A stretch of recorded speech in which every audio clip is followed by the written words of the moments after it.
We are given to understand that the Pakistan camp is losing sleep over India's diplomatic victory. There are many red eyes over in Pakistan. Of course. Yes, of course, it's early morning, just past about 7 a.m. now here in New York. I can tell you we've been able to catch some sleep, but I'm not really sure about the Pakistani side because when we spoke to our contacts among the Pakistanis, they said they are really working hard, and all of last night they've been working on the draft, the final draft, the exact comments that have to be made by Nawaz Sharif. And it appears right now, and what we can confirm to you, Anand, is that from our information right now, Nawaz Sharif is going ahead and making a big push on the Kashmir issue. Yesterday, several people here, several Pakistani journalists and contacts who I spoke to, gave us the impression he might go soft. But if you see, there was from that moment across the last 12 hours when Sartaj Aziz actually came out and made that observation, accusing India of overreacting. I think that was the phrase that he used. And if you look at the whole text of his whole comment yesterday, it was a one-sided comment. It wasn't as if the reporter was pushing him to make that comment. Sushma Swaraj responded in 2 hours. And I think what we are seeing here is the Pakistani side making a determined push to somehow drag India into the whole issue of Kashmir when Nawaz Sharif speaks later today. Navika has more details.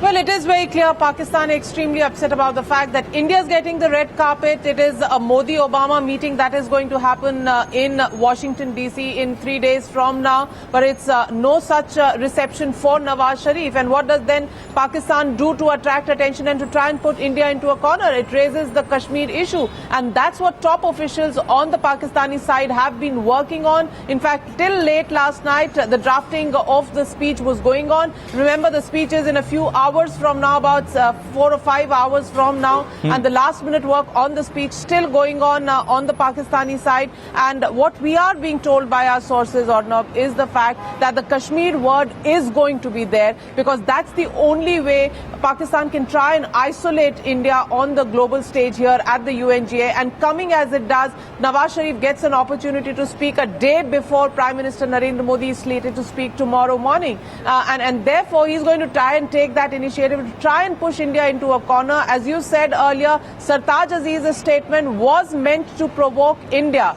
It was nothing else but a mild provocation coming in from Sartaj Aziz on the soil of New York.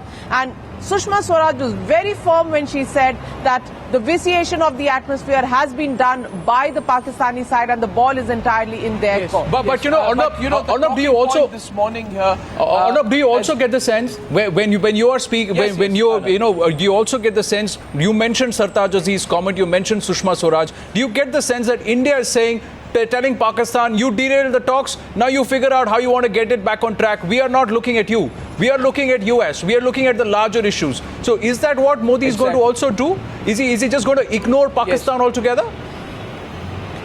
No. No. You see, that's spot on, Anand.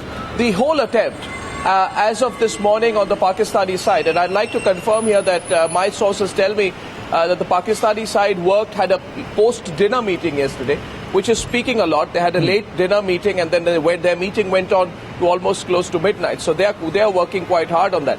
Yesterday, the Pakistanis' assessment was that they got Sushma Swaraj entangled in a war of words on who's going to restart the dialogue.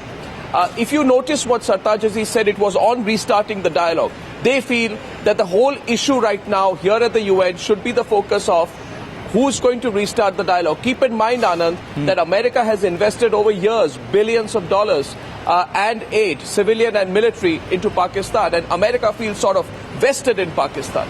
And despite the deterioration of the relationship, which many people say has become a dysfunctional relationship, and a relationship between two partners who, far from trusting each other, can't really even tolerate each other, despite that, there will be a group of Americans who may not be pro-Pakistan, but who may want a situation where at least that level of contact is maintained between India and Pakistan. And if that relationship sort of sours to a point where a conversation does not happen, where a parallel track does not happen, then it's something that the Americans will be very worried about. Now, the Indian strategy on that throughout has been that somehow tell the Americans we are going to engage at a sort of subterranean level, the kind of conversation that our national security advisor was having with the Pakistan High Commission. But what the Americans, a large number of the Americans would like to see, without doubt, and we must be fair on that, is the resumption of a dialogue.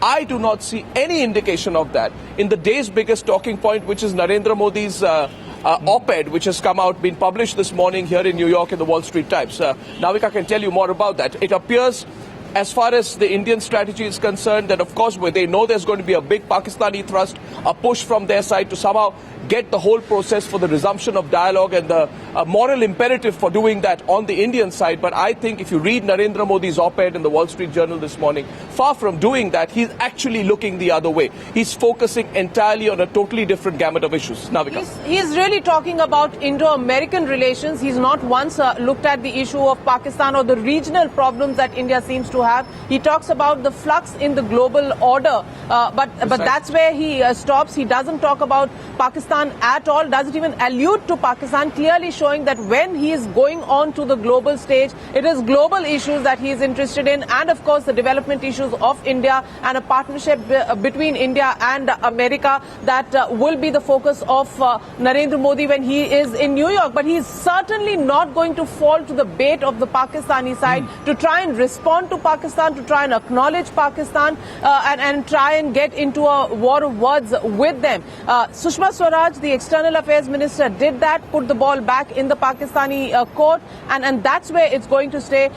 From what our sources in the Indian side are telling us, that there is no question of Narendra Modi falling prey to this provocation by Pakistan. Right.